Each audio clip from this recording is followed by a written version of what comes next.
विशेष का विषय है याद की यात्रा। हम शुरू से लेकर के अगर बाबा की रोज की मुरली सुनते हैं तो हर मुरली में विशेष बाबा हमें दो बातों के तरफ अटेंशन खिंचवाते हैं। एक है आत्माभिमानी बनो और दूसरा है मुझे याद करो। बाबा कहते इतना ही दो ही मैंने काम दिया है, बाकी आपको कोई काम नहीं दिए है। बस हमें और कुछ नहीं करना, ये दो ही काम करने हैं। अगर दो हम ये काम करेंगे तब ही हम मनुष्य से देवता बन सकते हैं। इस दो बातों से ही मनुष्य से देवता बन सकते हैं। अगर ये दो बातें छोड़ करके बाकी बातें करेंगे तो फिर मेहनत लगेगी। अगर ये दो बातों की मेहनत करेंगे तो बाकी सब जो मेहनत लगती है उस मेहनत से छूट जाएंगे। तो इसीलिए हमें आत्माभिमानी बनना है और बाबा को याद करना है, क्योंकि याद की यात्रा के द्वारा जो हमारे 63 जन्मों के तो विकर्म विनाश होते ही होते हैं, लेकिन संगम युग में भी जाने अनजाने न चाहते हमारे द्वारा जो विकर्म होते हैं उससे भी हम बच सकते हैं। इसीलिए बाबा कहते बच्चे याद की यात्रा करो। इस याद की यात्रा के द्वारा विकर्म को विनाश कर सकते हैं। जो 63 जन्मों का बोझ है उस बोझ को उतार सकते हैं और वर्तमान समय हम विकर्म से बच सकते हैं। जितना हम याद की यात्रा करते हैं हमारा आत्मबल बढ़ जाता है, हम अपने मनोबल को बढ़ा सकते हैं। और याद की यात्रा के द्वारा ही हम अपने कर्मेंद्र को शीतल बना सकते हैं, शांत बना सकते हैं, कर्मेंद्रिय जीत बन सकते हैं। और जो संगम युग में कर्मेंद्रिय जीत है वही भविष्य का राजा बन सकता है। स्वराज्य अधिकारी बनने वाला भविष्य का राजा, लेकिन स्वराज्य अधिकारी कौन बन सकता है? याद की यात्रा के द्वारा हम अपने कर्मेंद्रिय की चंचलता को खत्म कर सकते हैं। क्यों? याद की यात्रा करने से आत्मबल बढ़ता है। आत्मा अपनी सोमानों में रहती है, आत्मा अपने सीट पर रहती है। और जब आत्मा अपने सीट पर बैठती है तब सभी कर्मेंद्रियां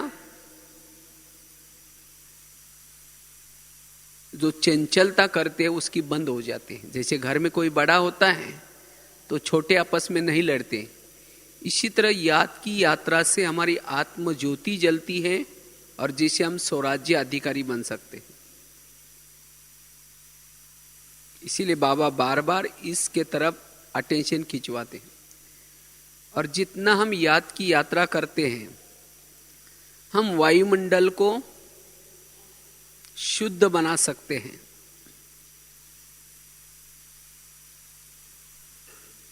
भविष्य में आने वाले विपरीत परिस्थिति का हम सामना कर सकेंगे। अभी तो एक एक परिस्थिति आ रही, लेकिन अंतिम समय तो चारों तरफ से परिस्थिति आने वाली है। प्रकृति के तरफ से, विकारों के तरफ से, खान पान के तरफ से, हर प्रकार की परिस्थिति आएंगी। लेकिन अगर हमारी आत्मस्थिति है, हमारी याद की यात्रा अच्छी है, तब उस परिस्थितियों के अंदर भी हम सामना कर सकेंगे। इसीलिए बाबा कहते हैं इस शक्ति को क्या करो, बढ़ाओ। और जितना हम याद की यात्रा करते हैं उतना हमारे जीवन में दैवी गुणों की धारणा होती है। याद की यात्रा के द्वारा हम तृप्त बन सकते हैं। हम अपनी आत्माओं की जो अनेक इच्छाएं, अनेक तृष्णाएं जो मन में जो उत्पन्न होती है, उस इच्छाओं को, उस तृष्णाओं को तृप्त करने का साधन है याद की यात्रा।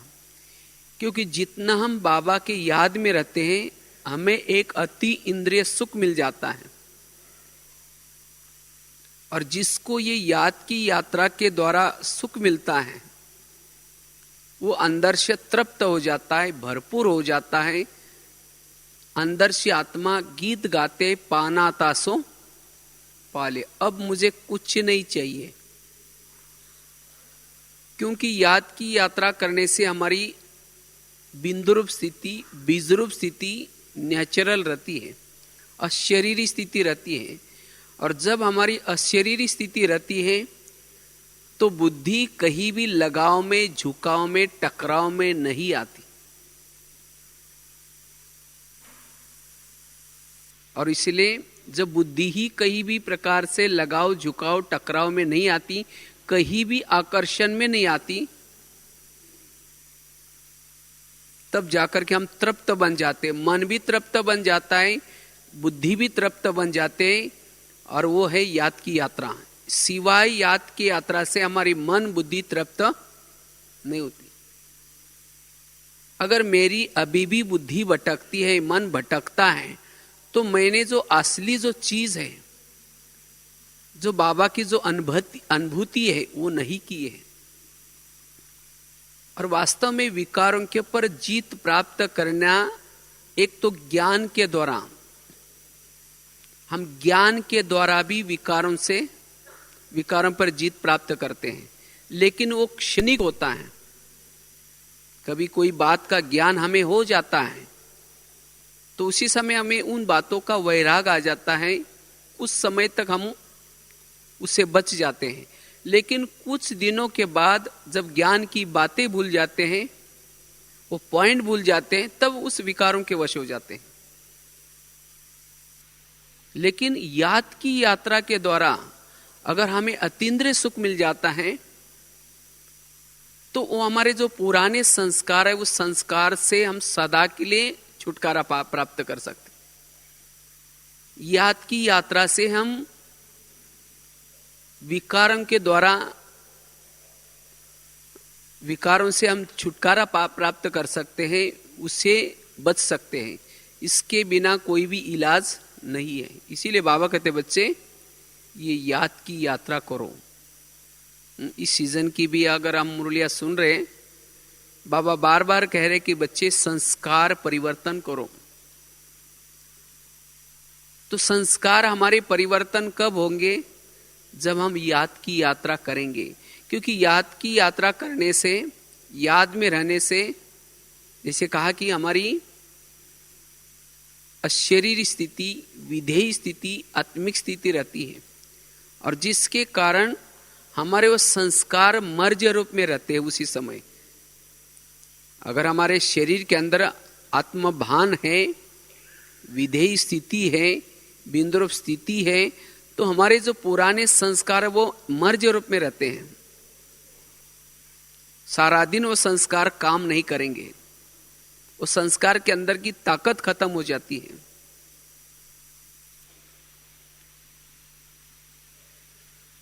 इसीलिए चाहे आपसी स्वभाव संस्कार की बातें हैं, चाहे खुद के संस्कार हैं, अगर उस स्वभाव संस्कार से बचना है तो याद की यात्रा चाहिए। जब हमारी याद की यात्रा के तरफ ध्यान कम रहता है, तब ये संस्कार हमारे पर वार करते हैं। इसलिए इस याद की यात्रा को हमें क्या करना है? बढ़ाना है। और जितना हम याद की यात्रा में रहते हैं, चाहे हमारे वाणी में बल आता है, हम साधारण वाणी बोलते हैं, लेकिन उस वाणी में भी बल होता है। वाणी में बल आता है, दृष्टि में बल आता है, संकल्पों में भी बल आता है। वो संकल्प सिद्ध होंगे, वो वाणी सिद्ध होंगी। आज हमारे संकल्प सिद्ध नहीं होते, मेहनत लगती है। क्यों संकल्प सिद्ध नहीं होते? क्योंकि याद की यात्रा नहीं है। इसीलिए बाबा कहते बच्चे याद की यात्रा को बढ़ाओ, और जितना हम याद की यात्रा करते हैं उतना, जैसे कहा कि वायुमंडल में शांति फैलती है। मनसा सेवा हम याद की यात्रा के द्वारा ही कर सकेंगे। और आगे चल करके जिन्होंने याद की यात्रा का बल जमा किए हैं, योग के द्वारा आत्मिक बल जमा किए हैं, आने वाली परिस्थितियों में अन्य आत्माओं को वो बल प्रदान करके उनको मुक्ति और जीवन मुक्ति देने का कार्य हम कर सकेंगे।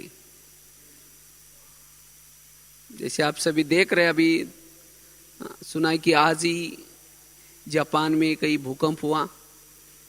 ये तो ऐसी घटना धीरे धीरे एक एक तत्व के द्वारा हो रहे, लेकिन ऐसे समय पर हमारा फर्ज क्या है, अपने पास जो योग बल जमा किया है वो योग बल हम उन आत्माओं तक पहुंचाएं। क्योंकि आप परिस्थिति तो देख रहे होंगे, वहां लाइट नहीं होंगी, अनेक आत्माएं, किसी को दर्द हो रहा होगा, किसी को भूख लग रही होंगी, और उस वातावरण का प्रभाव पूरा विश्व के आत्मा के तरफ पड़ता है। वो जो आत्माएं के अंदर से जो आहा निकलती है, तो ऐसी वातावरण के कारण अन्य आत्मा भी दुखी बन जाते हैं। तो इसीलिए अब से हमें वो योग बल जमा करना है, और भविष्य में ऐसी बातें आती रहेंगी। जैसे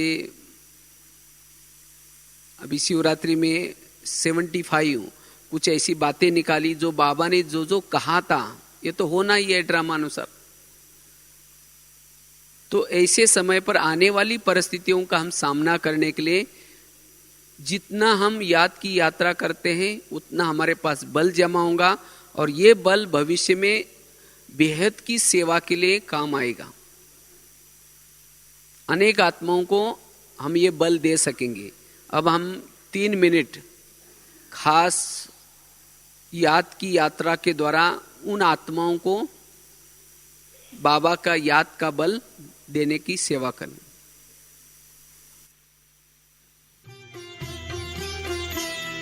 प्रेम से बस 2 घड़ी प्रभु का ध्यान कीजिए, अपनी अंतर आत्मा को शांति से भर लीजिए, शांति से भर लीजिए।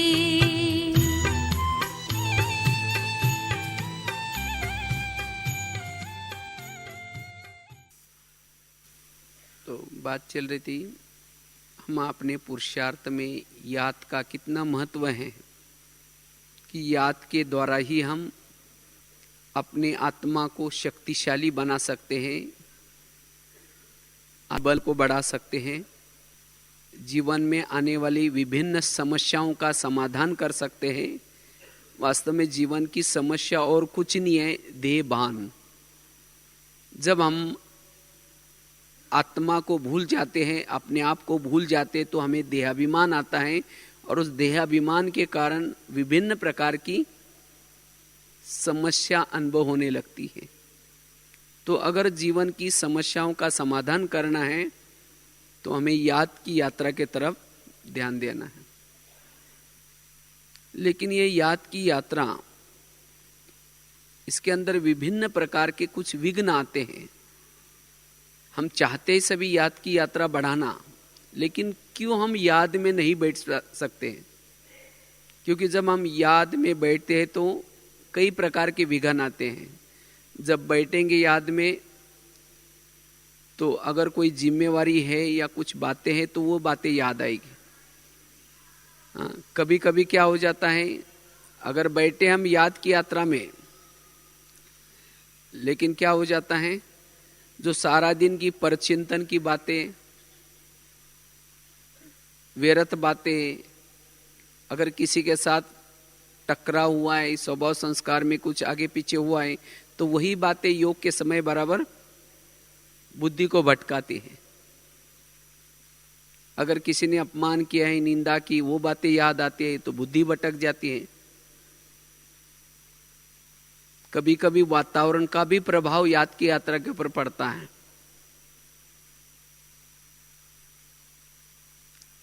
कभी कभी शारीरिक भोग भी याद की यात्रा में विघ्न रूप में पड़ते हैं। इसीलिए ज्ञान सुनना तो बाबा कहते इजी है, लेकिन जब योग में बैठते हैं तो ही माया विघ्न डालते हैं। और माया जो विघ्न डालते हैं योग में, मन और बुद्धि के ऊपर, बुद्धि को भटकाते हैं और मन को भी भटकाते हैं। और जब मन ही भटका और बुद्धि ही भटकी, सप्लाई लाइन ही काट गई, तो फिर आत्मा में शक्तियां कैसी आएगी? ये सबसे बड़ा विघन है, मन बुद्धि का भटकना। कभी कभी नींद आती है, नींद आना ये भी योग का बहुत बड़ा विघ्न है।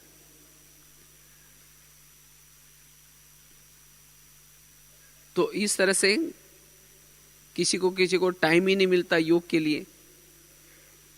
या कभी कभी कर्म कॉन्शियस बनना, कर्म करते हैं लेकिन कर्म कॉन्शियस बन जाना, ये भी योग का बहुत बड़ा विघ्न है। पुराने संस्कार याद आना, पुरानी बातें याद आना, तो ये सब बातें योग में विघ्न है। तो अगर ऐसे विघ्नों में हम योग करते हो तो उस योग में जो बल मिलना चाहिए, जो ताकत मिलनी चाहिए, वो नहीं मिलेगी। और फिर हम संस्कार, हम कहते, कंप्लेन करते, पता नहीं मेरे संस्कार बदलते नहीं, पता नहीं मुझे योग में आनंद नहीं आता, ईश्वरीय नशा नहीं रहती, आत्मिक स्थिति नहीं रहती। ये सब कंप्लेन करते। क्यों? क्योंकि हमने याद की यात्रा करते समय वो विधि से नहीं की। तो हम कैसे याद की यात्रा करें जो हमारी आत्मा रूपी बैटरी चार्ज हो जाए?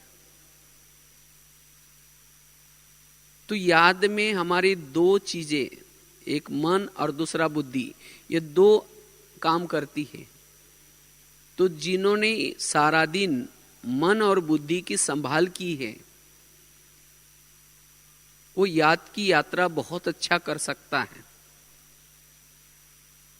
और ये मन और बुद्धि की संभाल करने के लिए टोटल जो बाबा की मुरली है, चाहे ड्रामा का ज्ञान, कर्मों का ज्ञान, हर आत्मा का अपना अपना पार्ट है, ये ज्ञान, ये सब ज्ञान है हमारे मन और बुद्धि को संभाल करने का। अगर उसी समय हम जो बाबा ने सुनाया हुआ वो ज्ञान को अप्लाई नहीं करेंगे तो मन बुद्धि के ऊपर क्या हो जाएगा? उन बातों का असर पड़ेगा और फिर मन बुद्धि योग में एकाग्र नहीं होगी। तो इसीलिए सारा दिन हमें क्या करना है? मन बुद्धि की संभाल करनी है। क्योंकि याद की यात्रा के लिए मन हमारा हल्का होने की आवश्यकता है।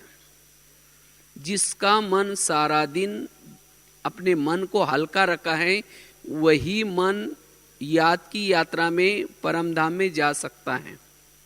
क्योंकि कोई भी हल्की चीज ऊपर जाती है। इसीलिए भी बाबा की जो पिछले मुरली चली है, बाबा ने विशेष अटेंशन खिंचवाए हैं, व्यर्थ संकल्प से मुक्त बनो।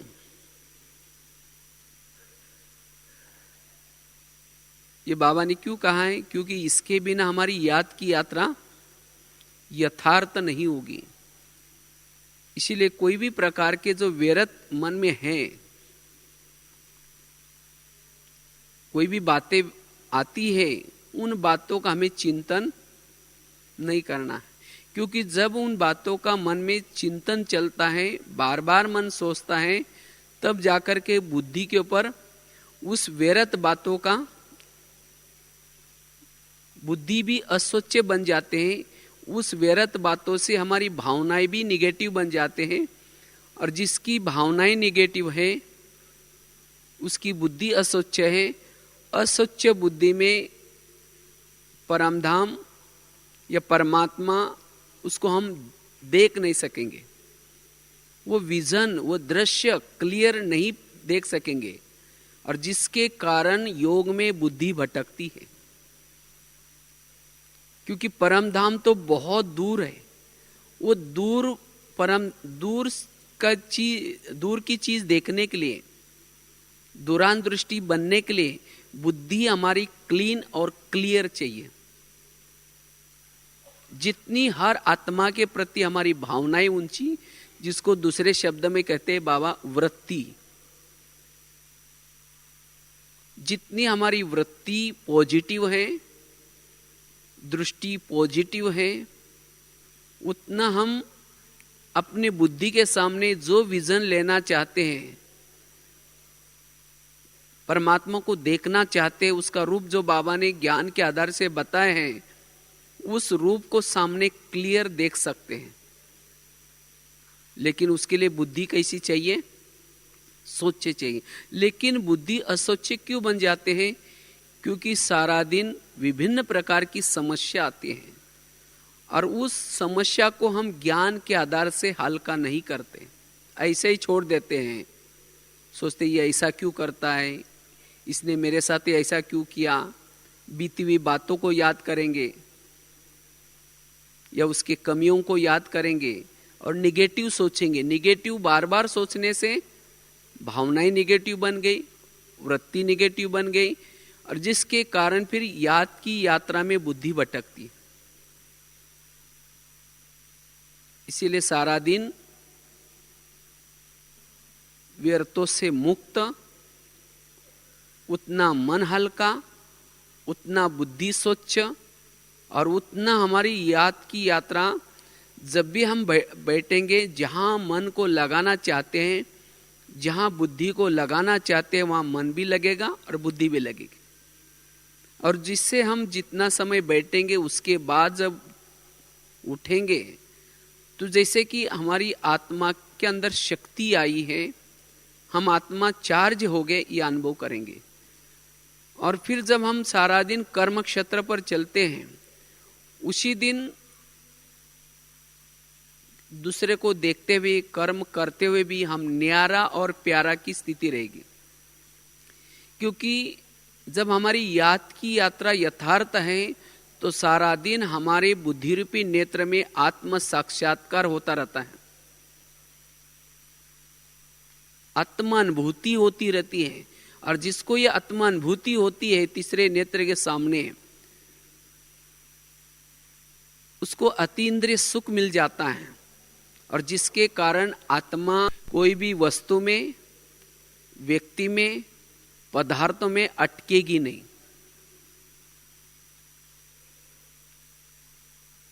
और उसी समय भी भले हम कर्म कर रहे, सामने देख रहे, बोल रहे, लेकिन मन बुद्धि परमात्मा के तरफ रहेगी। जिसकी कर्मों में आत्मस्थिति रहती है, उसकी मन बुद्धि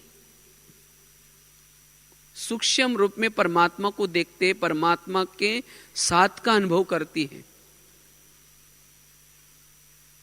और फिर वो कर्मों की बातें उसको बुद्धि में नहीं रहेगी, अर्थात बुद्धि उसके अंदर न अटकने से जब हम योग में बैठेंगे, वो कर्मों की कोई भी बातें उसको याद नहीं आएंगी।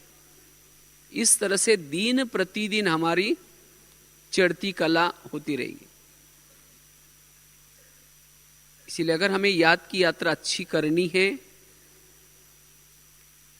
इसीलिए मन और बुद्धि की हमें क्या करनी है? संभाल करनी है। और जब हम याद की यात्रा करते हैं तो याद अर्थात क्या है?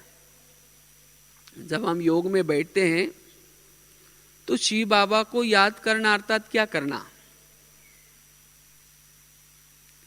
शिव बाबा को याद करना अर्थात बाबा ने हमारे ऊपर जो उपकार किए हैं उस उपकारों को याद करना।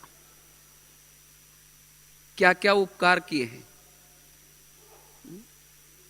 बहुत सारे उपकार बाबा ने किया। कहाँ विकारों के गटर में गिरे थे, बाबा ने वहां से निकाला, गले लगाया, आंखों के आंसू पोंछे, बच्चे बच्चे कहाँ। इतना ही नहीं, सेंटर पर ला करके फिर 7 दिन तक नहलाया, स्वच्छ किया। रोज टीचर बनकर के पढ़ाता है, गुरु बनकर के सदा हमारे साथ में रहता है, माली बनकर के सदा हमारी जीवन रूपी बगिया को सजा रहा है। तो बाबा के हमारे पर कितने उपकार है। जब योग में बैठते बाबा के उपकारों के अंदर खो जाओ। बाबा ने जो आज तक जो सोमान देव सोमान के अंदर खो जाओ, उसकी अनुभूति करते रहो। यह है याद की यात्रा। शिव बाबा को याद करना अर्थात उसको परमधाम में अपलक देखते रहना, उसके गुणों का गुणगान करना और उस गुणों के स्वरूप में स्वयं को खो जाना, स्थित करना, यह है बाबा की याद। उसके रची हुई दुनिया को याद करना, ये भी बाबा की याद है। तो इस तरह से हम जब योग में बैठते हैं तो केवल बैठे नहीं, लेकिन क्या करें, अंदर से चिंतन। लेकिन वो चिंतन करने के लिए पहले हमें अपने स्वधर्म में टिकने की आवश्यकता है। अगर हम आत्मस्वरूप में नहीं हैं और केवल चिंतन करते तो ये लगातार चिंतन नहीं चलेगा। इसीलिए हमें पहले स्वधर्म में टिकने की आवश्यकता है। और जब हम स्वधर्म में टिक करके आत्मस्वरूप में जब बाबा के गुणगान करते हैं, उपकारों के गुणगान करते हैं, उसमें आनंद आता है। और ऐसे याद से हम चार्ज हो जाते हैं। लेकिन याद रहे, मन बुद्धि हमारी न भटके। और जब हम स्वयं शक्तिशाली बनते हैं तब हम औरों को सकाश देने की, मनसा सेवा करने की सेवा कर सकते हैं। तो अब हमारे सामने समस्या नहीं है, बातें नहीं है। तो हम याद का बल, जितना याद का बल जमा करेंगे, ये याद का बल भविष्य में हमें बहुत काम आएगा। इससे हम अपने आत्मा का ओरा बढ़ा सकते हैं। इसीलिए बाबा हर मुरली में याद के यात्रा की तरफ अटेंशन खिंचवाते हैं। और जितना हम याद की यात्रा में रहते हैं, जैसे कहा कि उसे एक तो हम आत्म स्वरूप का अनुभव कर सकते हैं, दैवी गुणों की धारणा कर सकते हैं। लेकिन वो याद की यात्रा हम कैसे करें, उसके लिए एक छोटा सा एग्जाम्पल आपको बताते हैं। जैसे आजकल मोबाइल निकला है, मोबाइल को चार्ज करते हैं तो कैसे करते हैं, उसको प्लग के पास लाते हैं और प्लग के पास ला करके रखते नहीं, लेकिन उसकी तारे भी क्या करते हैं, प्लग में डालते हैं। और उसके साथ साथ दोनों तारे डालने के बाद स्विच चालू करते हैं। और स्विच चालू करने के बाद तार को डालते हैं, निकालते नहीं। लेकिन एक बार डाल दी, 2-3 घंटा उसको ऐसे रखते हैं, तब वो मोबाइल चार्ज हो जाता है। इसी तरह जब हम याद की यात्रा में बैठते हैं तो उसी समय मन और बुद्धि बाबा में लगानी है और उसके साथ साथ स्मृति का स्विच चालू करना है। लेकिन स्मृति का स्विच तो चालू किया, लेकिन बार बार मन बुद्धि बार बार बाहर निकाल रहे हैं। माना कोई जिम्मेवारी की बात, कोई कर्मों की बात, किसी ने कुछ कहा वो बात, अगर वो याद करेंगे तो याद की यात्रा जो शक्तिशाली होनी चाहिए वो नहीं होगी। इसीलिए हमें जब भी योग में बैठते हैं अटेंशन रखना है। और ऐसे योग से हम अपने विकर्म को विनाश कर सकते हैं। और हमें रोज बाबा ने जो अभी आगे चल करके तो हमें समय भी नहीं मिलेगा। अभी बाबा कहते हैं बच्चे रोज 3-4 घंटा योग का अभ्यास करो। तो 3-4 घंटा हम योग का अभ्यास कैसे करें? एक तो अमृत वाला 1 घंटा,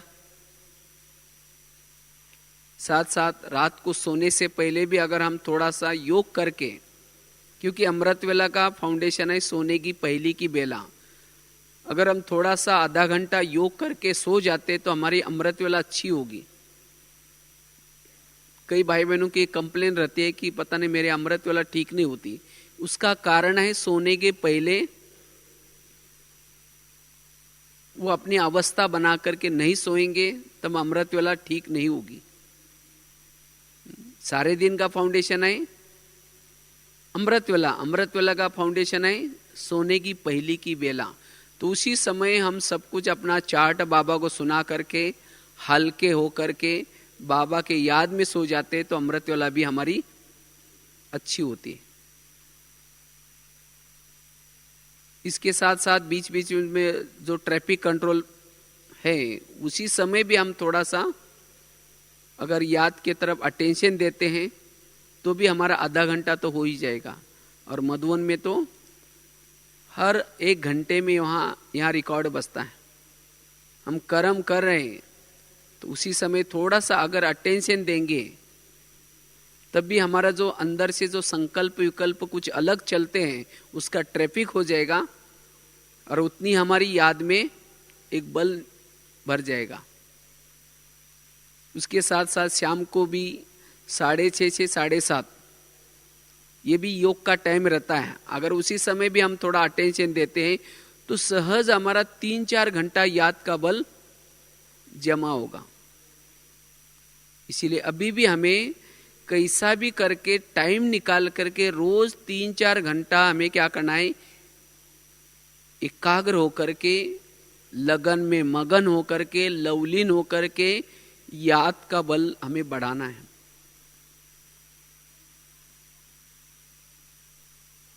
बाबा एक बार पार्टियों से मिल रहे थे तो बाबा ने पार्टी वालों से पूछा, इसमें से जो 3-4 घंटा योग कौन कौन करता है वो हाथ खड़ा करो।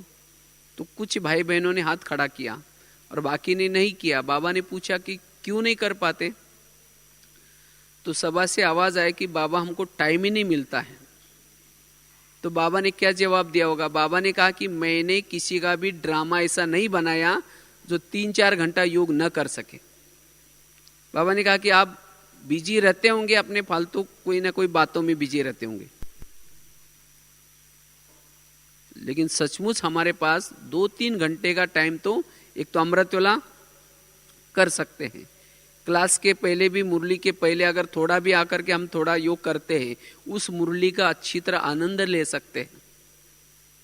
लेकिन हमने क्या करते हैं, सीधा आकर के मुरली सुन लेते हैं और उस मुरली का जो आनंद लेना चाहिए, मुरली के अंदर खो जाना चाहिए, मुरली में एकाग्रता आनी चाहिए, वो नहीं आती। इसलिए याद करके फिर मुरली सुननी है रात को सोने से पहले। तो ये जो बैठक के जो समय फिक्स है, अगर उसको हम अटेंड करते तो सहज हमारा योग अच्छी तरह हो सकता है।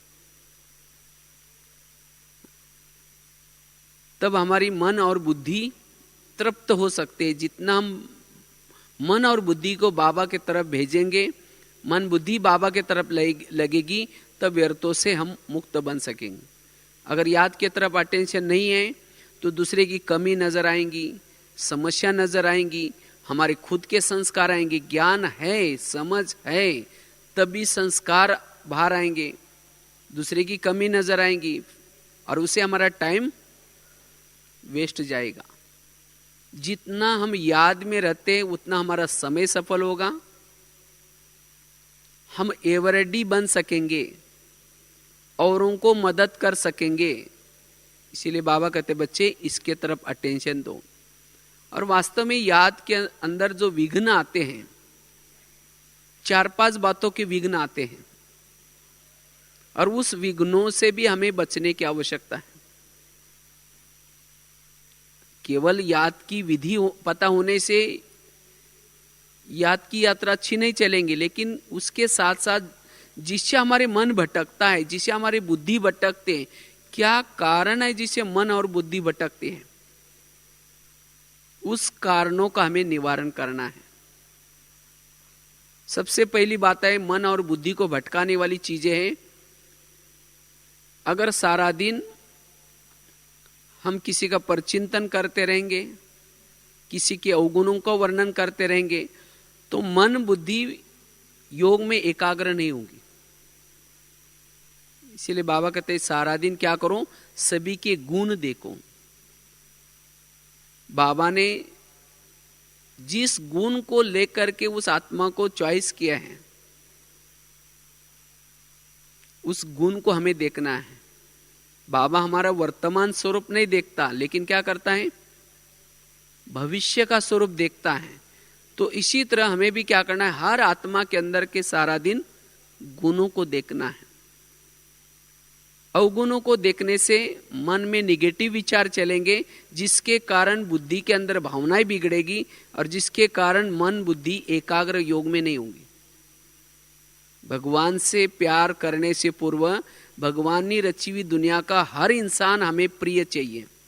इसीलिए बाबा कहते ना बच्चे जो ड्रामा बना है बहुत अच्छा बना है, ड्रामा में हर एक्टर जो पार्ट बजा रहा है वो भी बहुत अच्छा है। तो इसीलिए हमें किसी के पार्ट को देख करके ये क्यों करता है, ऐसा क्यों करता है, इसने ऐसा क्यों किया, अगर ये सोचेंगे तो याद की यात्रा अच्छी कर नहीं सकेंगे। इसीलिए पर चिंतन की बातों से हमें थोड़ा सा किनारा करना पड़ेगा। जो है जैसा है, बाबा इस आत्मा को पसंद करता है तो हमें भी क्या करना है, उसको पसंद करना है, क्योंकि बाबा से समझदार तो हम है ही नहीं। इसीलिए हमें मन बुद्धि को अगर भटकने से बचाना है तो ये पर चिंतन की बातों से मुक्त। दूसरी बात है, मन बुद्धि भटकती क्यों है योग में? जो सारा दिन जो बाबा ने हमें श्रीमत दिया है, वो श्रीमत के बजाय अगर अपना मत मिक्स कर लेता है या परमत मिक्स कर लेता है तो उसकी बुद्धि योग में एकाग्र नहीं होगी, क्योंकि श्रीमत में आत्मा के अंदर बल मिलता है। श्रीमत पर मन चलने से ये हमें करना चाहिए नहीं करना चाहिए, हमें कोई सोचने की जरूरत नहीं। बाबा का श्रीमत है, हमें उसको करना है। तो जितना जो आत्मा बाबा के श्रीमत प्रमाण चलते हैं उतना बाबा का प्यार मिलता है। जैसे लौकिक में भी कोई भी बच्चा है, उस बच्चे को माँ प्यार कब करते, जितना वो माँ का कहना मानेगा, माँ बाप का कहना मानेगा उतना वो प्यार करती है। वो टीचर का कहना मानेंगे, टीचर क्या करता है, उसको प्यार करता है।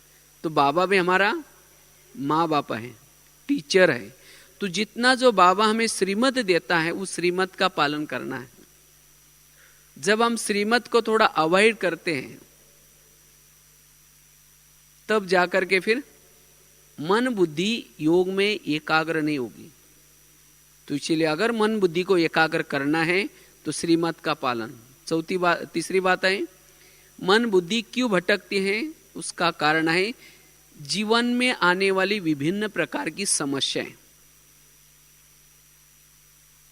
जब ये समस्या आती है तो जो व्यक्ति समस्या क्रिएट करता है उसके प्रति हमारा क्या होता है, घृणा भाव, नफरत भाव निर्माण होता है।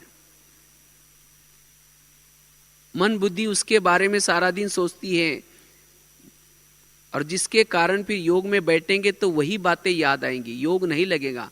योग में बैठेंगे, शुरू तो करेंगे मैं आत्मा हूं, शांत, और फिर उसने ऐसा क्यों किया, मेरे को क्यों किया, और फिर वो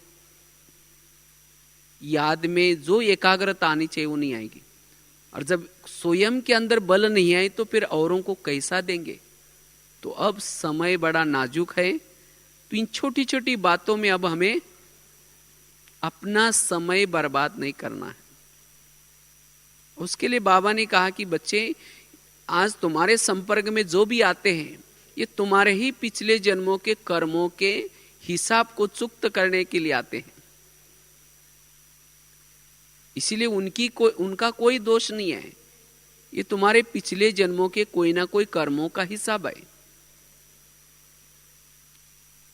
इसीलिए थोड़ा सा हमें क्या करना है, सहन करना है। सहन करना अर्थात ऐसी घटनाओं में, ऐसी बातों में भी हमें अपने स्वधर्म में टिकने का अभ्यास करना है, शांत स्वरूप में रहने का अभ्यास करना है, उस निगेटिव बातों को पॉजिटिव लेने का अभ्यास करना है। और तब जाकर के मन बुद्धि नहीं भटकेगी। जो हमारा समय रूपी खजाना व्यर्थ जाता है, ये क्यों करता है, इसने ऐसा क्यों किया, ये मेरे साथ क्यों करता है, ये जो हमारा समय जाता है वो समय बच जाएगा। इतना ही नहीं, सारा दिन सोचने से जब योग में रात को सोते हैं तो भी उसके विचार चलते हैं, और जिसको ये विचार चलते हैं उसको भक्तों की आवाज कैसे आएगी? उसके अंदर दया भाव, करुणा भाव, क्षमा भाव कैसा निर्माण होगा? इसीलिए बाबा कहते हैं बच्चे अब मन बुद्धि को व्यर्थों से फ्री रखो ताकि आपको भक्तों की आवाज आ जाए, आपके अंदर दया निर्माण हो जाए, क्षमा निर्माण हो जाए। इसीलिए सहन शक्ति का गुण, और उसके लिए ये कर्मों की बात, हर एक का पार्ट अपना अपना, ये बात इसको हमें पक्का करके क्या करना है? जीवन में सहनशील बनने की आवश्यकता है। जितना सहनशील होंगे उतना योग में मन बुद्धि एकाग्र रहेगी। चौथी बात है, अगर मुझे मन और बुद्धि को एकाग्र करना है तो आत्मा अभिमानी स्थिति का अभ्यास। सारा दिन चलते फिरते मैं आत्मा हूं, मैं आत्मा परम धाम से आई हूं, और इस शरीर रूपी घर में बैठ करके, शरीर रूपी ऑफिस में बैठ करके अपना कार्य करूं। तो जितना आत्मिक स्मृति रहेगी उतना योग में एकाग्रता आएगी। इसीलिए योग का आधार है आत्मिक स्थिति। इसके साथ साथ लास्ट में 5वीं बात है, अगर हमें योग में एकाग्रता का अनुभव करना है तो हमारे अंदर एक लवलीनता, बाबा के प्रति प्यार हो, क्योंकि परमधाम में जाने की लिफ्ट है मेरा बाबा, और वो भी दिल से निकले मेरा बाबा। जितना हम अपने बाबा को मेरा बाबा कहते हैं उतना मन बुद्धि ऊपर जाएगी। अगर वो दिल से नहीं निकलता तो वो प्यार उत्पन्न नहीं होगा। और साथ में छठी बात है दुआएं। दुआएं परमधाम में जाने का एक विमान है। सारा दिन अपने बोल के द्वारा, कर्मों के द्वारा, व्यवहार के द्वारा, जितना हर आत्मा की हम दुआएं लेते हैं बाबा का संदेश देने से, औरों की सेवा करने से, ये सब बाबा ने साधन दिया है दुआएं लेने के लिए। जितना हम औरों की दुआएं लेते तो योग में बैठेंगे, ऑटोमेटिकली परमधाम में जाकर के पहुंचेंगे। अगर सारा दिन हमने कोई दुआएं नहीं ली तो योग में मन बुद्धि भटकेगी, योग नहीं लगेगा। तो इस तरह से अब हमें याद की यात्रा को बढ़ाना है। इसके लिए याद का हमारा इस ब्राह्मण जीवन में बहुत महत्वपूर्ण पार्ट है। सबसे महत्व का सब्जेक्ट याद की यात्रा है, और इस याद की यात्रा के द्वारा बाकी तीनों सब्जेक्ट को हम बहुत अच्छा बना सकते हैं। जितना याद को बढ़ाएंगे ज्ञान भी स्पष्ट होता रहेगा, ज्ञान का अच्छा चिंतन भी चलेगा, धारणाएं भी होगी, और जितना याद करेंगे सेवा हमारे हर कदम में हमें सेवा मिलेगी। इसीलिए बाबा कहते बच्चे इस याद के बल को बढ़ाओ, तो भविष्य में हमारे सामने बहुत सारी सेवाएं, लेकिन वर्तमान समय भी हम अपने समय को समीप ला सकते हैं, स्वयं भी एवरेडी बन सकते हैं। तो इसीलिए जब तक हम यहाँ मधुवन में है, कोशिश करके हम अपने साइलेंस की स्थिति में रह करके, अपने स्वधर्म में टिक करके, जो भी हमें कुछ सेवा मिली है उस सेवा करते हुए भी हमारा मन बुद्धि बाबा के तरफ लगा रहे। हमें यही लगा रहे कि हम फरिश्ते की दुनिया में हैं, हम निराकारी दुनिया में हैं, चलते फिरते। जितना हम याद के लगन में रहेंगे उतना यही संस्कार हमें कर्म क्षेत्र पर बहुत अच्छा काम आएंगे। तो ऐसे हमें याद की यात्रा को बढ़ाना है, और उसके लिए सारा दिन अपने मन और बुद्धि की क्या करनी है? संभाल करनी है। मन को कोई भी प्रकार का निगेटिव चिंतन नहीं देना है। अगर कोई आकर के कुछ सुनाता भी है, ऐसी बातें अब हमें नहीं सुननी है। और जितना अब वैरागी बनेंगे, क्योंकि अब समय जो बाबा ने आज तक मुरलियों में कहा है भविष्य में ऐसा होगा, अनेक सेंटर खुलेंगे, बाबा की जो चित्र है विदेश में जाएंगी, जो जो बाबा ने भविष्यवाणियां की है वो सब अभी साकार हो रही। चाहे विनाश के लिए भी बाबा जो भविष्यवाणी कर रहे वो भी, क्योंकि समय अनुसार सब होना है, इसीलिए कब बदलता जाएगा ये कुछ पता नहीं। इसीलिए हमें अपने आप को इस याद के द्वारा क्या करना है, आने वाली दुनिया के लिए तैयार करना है। क्योंकि जितना हम याद को बढ़ाएंगे हम उतना हमारे अंदर सत्युग के संस्कार भी आएंगे और सत्युग की संस्कृति भी हमारे अंदर आएंगी। क्योंकि याद के द्वारा हमारी नेचुरल आत्माभिमानी स्थिति बनेगी। तो इसीलिए याद की यात्रा को हमें जीवन में महत्व दें। इन छोटी छोटी बातों को, व्यर्थ बातों को अब हम अपने समय को नहीं देना है। ठीक है। ओम शांति।